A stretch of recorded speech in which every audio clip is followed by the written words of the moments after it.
အဲ့တော့အခုပြောပြမှာကြတော့ဒီ massage ထဲကနေ half file ကို parsolid လုပ်ပြီးပြောပြမှာဖြစ်ပါတယ် CFD ဝင်မှုဆိုရင် parsolid လုပ်ဖို့လိုတယ်အဲ့တော့အရင်ဆုံး massage file ကိုဖွင့်လိုက်မယ်ဖွင့်လိုက်ပြီးသွားရင်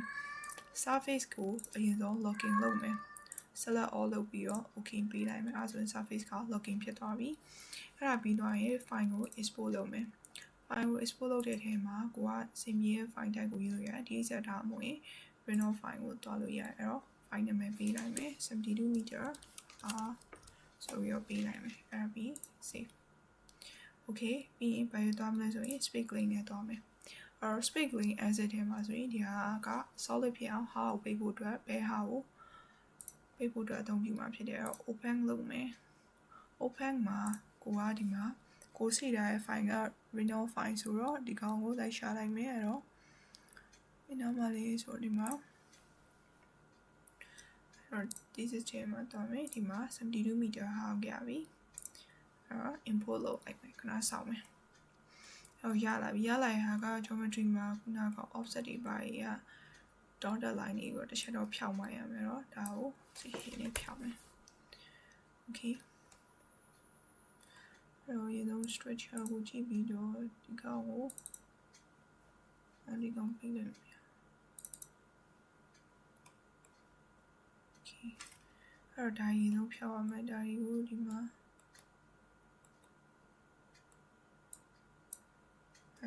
ဒါကိုရေဆုံးဖြောင်းမယ်ကောင်းလေးရောပဲဒါကွာကိုအစီအမီလိုဖြောင်းလို့ရမယ်ဖြောင်းလိုက်မယ်ပေါ့နော်ကိုကအဲ့လိုမျိုးတစ်ခုချင်းစီကိုလိုက်မဖြောက်ချင်ဘူးဆိုရင်ဒီမှာ structure ထဲမှာဒီမှာသူမှာ curve ပါတယ်အဲ့ curve ကိုဘာလို့လိုက်ရမလဲဆိုတော့ဒီမှာပြသွားပြီအဲ့တော့ဒီ curve ကိုဘာလုပ်ရမလဲဆိုရင် delete ကိုင်လိုက်မယ်အဲ့တော့ဒီမှာ hard တစ်ခုရသွားပြီအဲ့တော့အရင်ဆုံး hard ကိုပိတ်မယ် hard ကိုပိတ်မယ်ဆိုရင်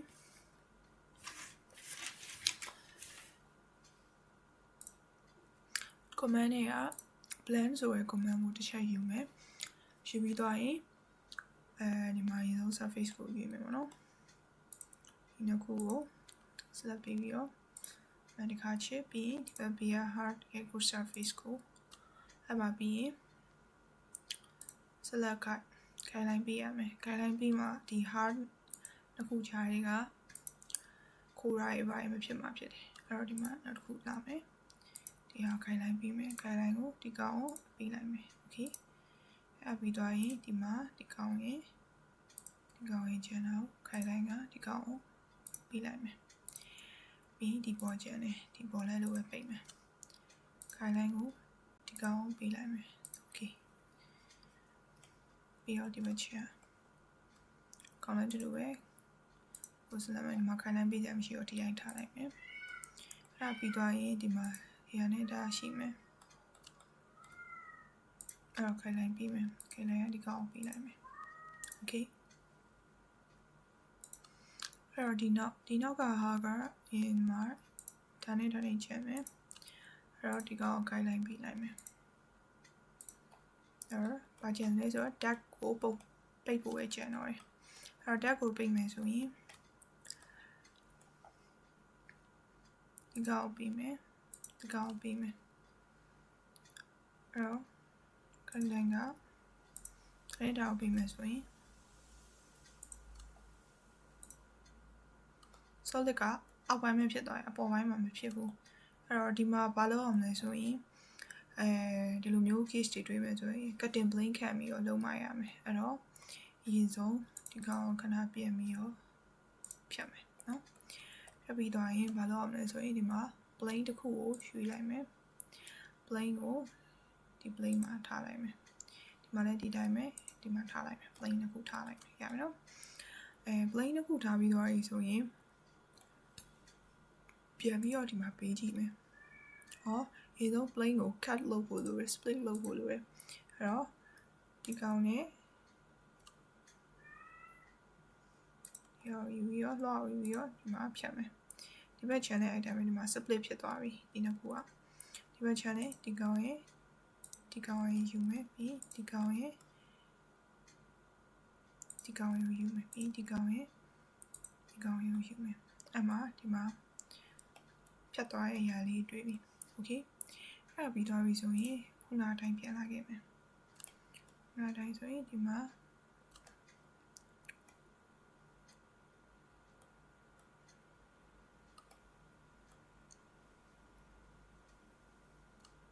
အဲ့ဒါအရင်မလုပ်ခင်ကိုဘာလုပ်မလဲဆိုရင်ဒီနောက်ကကောင်နေဆိုရင်ဒီနားမှာ blue walk တွေဒီ blue walk တွေကနည်းနည်းဒုက္ခပေးတတ်တယ်အဲ့တော့ဒါတွေကိုအရင်ဆုံးဖြတ်မယ် delete ကိုင်ပြီးဖြတ်မယ်အဲ့ command တွေကမထွက်ရသေးဘူးဆိုတော့အဲ့ဒါမိသွားတယ် okay အဲ့တော့ဒီကောင်တွေကို blue walk တွေကိုဖြတ်လိုက်မယ် blue walk တွေကဒုက္ခပေးရအဲ့တော့ဖြတ်လိုက်မယ်ဒီနောက်ရှေ့မှာလည်းဒီတိုင်းပဲ work တွေကိုဖြတ်လိုက်မယ်ဒီ curve အကွေးတွေက solid ပဲ okay နားလေးတူတူပဲဖြတ်လိုက်မယ် okay အဲ့ဒါပြီးတော့မှပြန်ပြီးတော့ဒီကနေပြီးတော့ blank ကိုပြန်ယူမယ်အဲ့ဒီမှာokay တူပဲဒါနဲ့အဲ့ခုနနဲ့ဘာကွာအောင်လဲဆိုရင်တော့ခုနက blue walk ကဒီထဲမှာ curve ပုံစံမျိုးရှိနေတယ်ဟိုက curve မဟုတ်တော့ပြီးဒါလည်းပြန်ပိတ်မယ် okay ခိုင်လိုက်အောင်ထားပိတ်လိုက်မယ်ရှိရနောက်ကိုကြည့်မယ်ဆိုရင်ဒီမှာပိတ်လိုက်မယ်ဒါနဲ့ကိုပိတ်မယ်ခိုင်လိုက်ကနေမှပေးရရှိရဆိုတော့ခိုင်လိုက်ပြီးရဆိုတာတစ်ခုနဲ့တစ်ခုမဟအောင်ပေါ့ပြန်ပြီးတော့ control ပြန်လုပ်တာပြောတာအဲ့တော့ဒီမှာဆိုရင်ခိုင်လိုက်ပြီးမယ်ဒီကောင်ပေးလိုက်မယ်အဲ့တော့ဘယ်နှပိတ်ဖို့ကျန်နေလဲဆိုရှိပါတယ်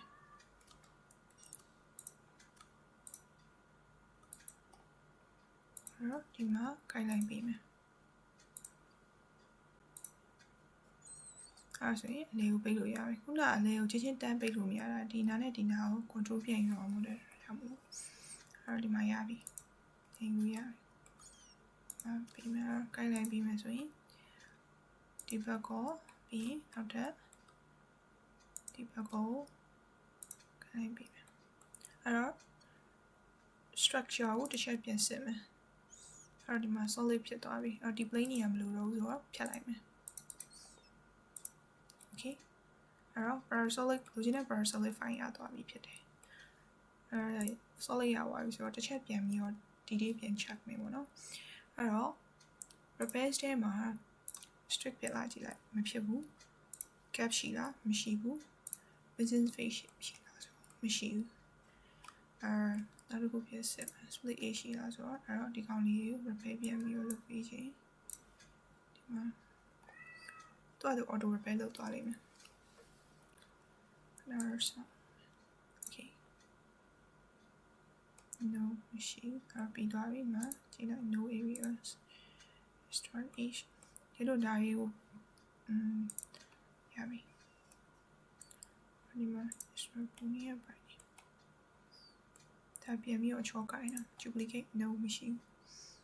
ဘူးစစ်တယ်အဲ့တော့ structure မှာလည်းကြည့်လိုက်မယ်ဆိုရင်လောက geometry ကအဆင်ပြေတဲ့ geometry ကိုရပြီဖြစ်တယ်အဲ့တော့ဒီကောင်က file ကို save မယ်ဆိုရင် save as နေနဲ့ CFD မှာ run မယ်ဆိုရင် parasolic အနေနဲ့ save ရမှာဖြစ်တဲ့ကြောင့်မလို့ parasolic file အနေနဲ့ပဲ save ရမယ်အဲ့မှာ parasolic tag ဆိုတာရှိတယ်အဲ့ဒါ save လိုက်မယ်ဒီမှာ okay ကိုဆိုရင် parasolic file ကို save ဖြစ်ပါတယ်အားလုံးကျေးဇူးတင်ပါတယ်